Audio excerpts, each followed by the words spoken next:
Hacı Şahin deyəndə dini savaddan daha çox bəsirət gözünün gördükləri maraqlıdır. İnsanlar savaddan yorula bilir. Bəsirətli adamın söhbətindən yorula bilmirlər.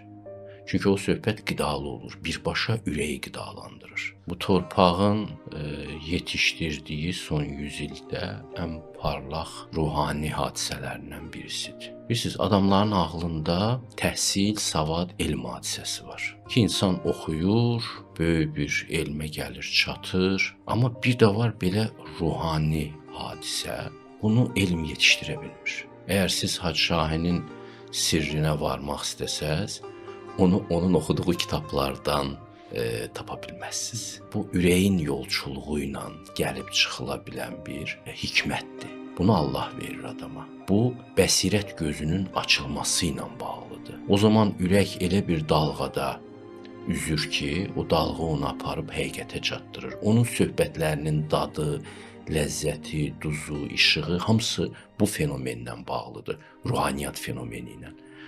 Ona görə də çox yorumlara açıq bir hikmətlər ifadə eləyib və insanlar indi də paylaşırlar onun düşüncələrini, 100 il sonra da paylaşacaqlar.